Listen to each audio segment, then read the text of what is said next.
Hier is ek besig om eie in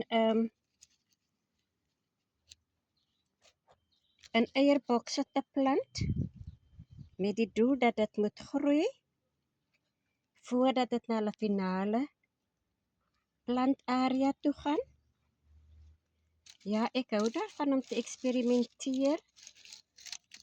Op die manier leer ek en ek onthou makliker wat ek gedoen het.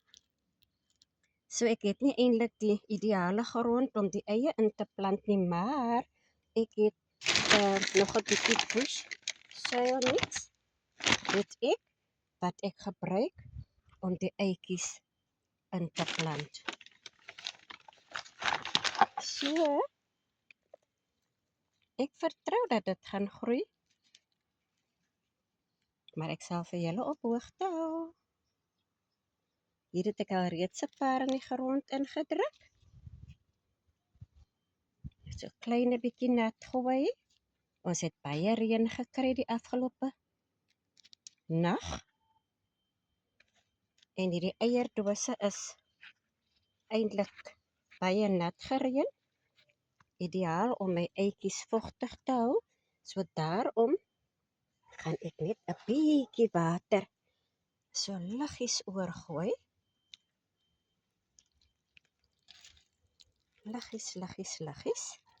Nie te veel nie, wil nie my eie moet verrot nie.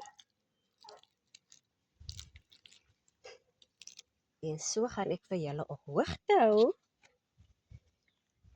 hoe hierdie eie groei. Maar geniet julle dag. Dit is Saterdagmôre, lekker koel na die reën.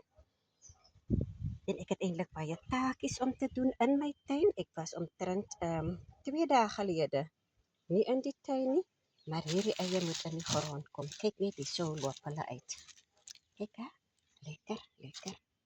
Ek is opgewonde. Ek het mos nie eintlik sukses met saad nie, eie saad nie.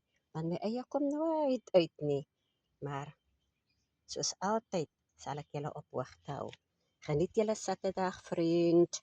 Tot 'n volgende keer. Ek is Maggie uit Port Elizabeth. Totsiens.